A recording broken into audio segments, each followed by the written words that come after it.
Okay, hey, this is a review of my experience with DirectTV in contrast to my cable provider, which was Cox. Um, okay, when I had Cox originally, the DVRs did fail, but Cox's policy on their trucks is they come out and they go, hey, if the failure's on your side, we're going to sock it to you unless you got your insurance plan. But if it's on our side, we eat it and we fix it. And in fact, I got a box in the back and I swapped it out with you. I went through 3 DVRs with Cox over the years I had them. I had them for years. Um, Never been a problem, and the guys arrive when they're supposed to. They're always been friendly. They've always been cool. And honestly, the Cox visit wasn't so bad. Cox's programming is a little bit more conservative where I am, but and it's not cheap. Video programming is not cheap. Now, let's go fast forward to where we are. I changed out to DirectTV for their plan where they had the introductory rate for a year and then zooms back up to the normal price. Well, when it zooms up to a normal price, not saving a whole lot of money, like maybe $2 if I'm lucky. The introductory price wasn't bad, but my experience right off the bat had issues. The installers are all contractors. Not to have any problems with contractors, I was one, but that comes back later on, and I'll tell you why. But originally the contractor was not feeling good, and he did the best he could, but it really was. When someone doesn't want to be there and they're kind of bitching and moaning a lot, that kind of happened. But in fairness, he did hang the cables pretty good and all that. So give and take on that. When I first got the DVR, there was actually problems with it. And I'll save you guys all the time of calling DirectTV right now. What they're going to have to do is they're going to ask some quick questions. You're going to turn off the DVR, you're going to turn it back on, then you're going to unplug the DVR, you're going to plug it back in. Then they're going to have you, this is my favorite, unplug the back cables, swap them, and plug them back in. This apparently resolves most technical issues. It doesn't.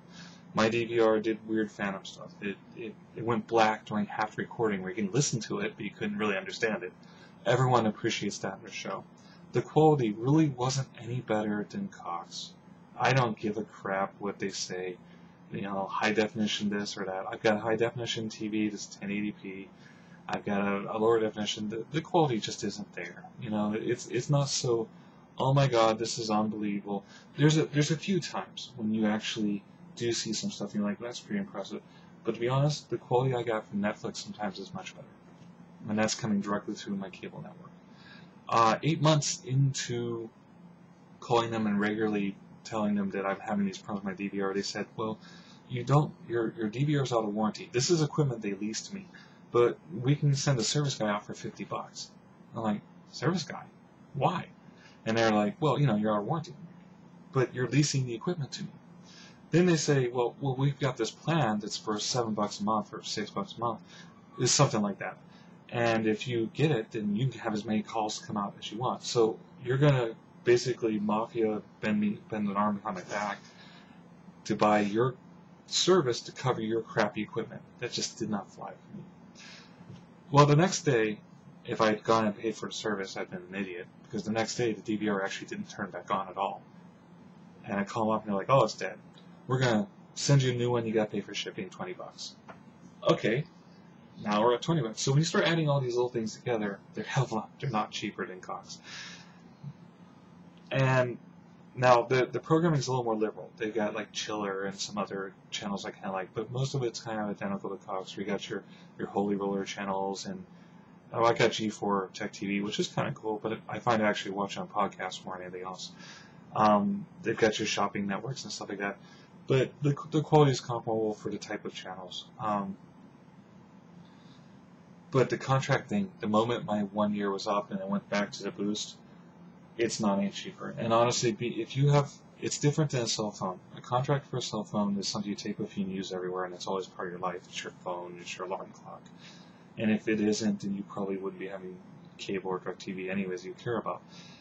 If you have to pay for an entertainment package under contract, you should run the other way. You're watching too much TV, or it's got that one package you just can't live without. One of the two. I'm not a sports nut, so I don't care.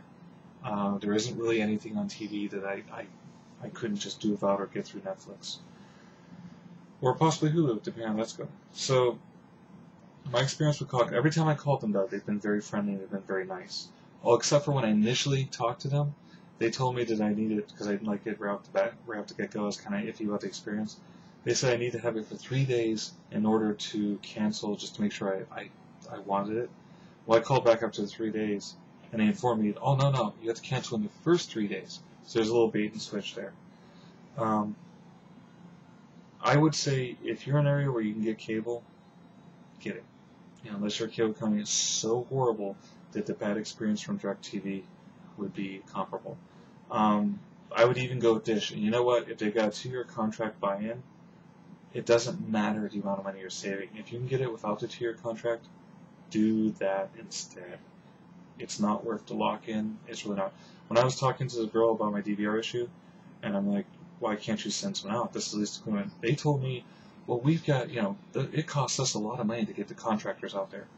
It is not my problem that you chose to have contractors in place of an on-staff fleet like Cox. That's your business decision. That's how I viewed it. Let's go through my finger list. I do like the programming better. I don't like being locked into a contract. Okay, we're not going to have any fingers.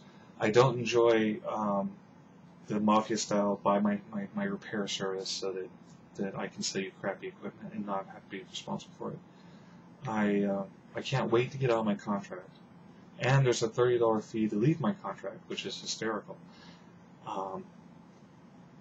I just don't have anything good to say about it. I mean, other than the fact that the program is a little bit more liberal, I gotta say, thumbs down on DirectTV. Maybe Dish is different, but if you're gonna choose a type of video option, particularly now that the economy's taking a crap, go with something that you can leave when you want to. With Netflix you can leave if you want to. With Cox you can leave when you want to. And they're actually really understanding about it. In fact, I got a Cox office just a mile down the road.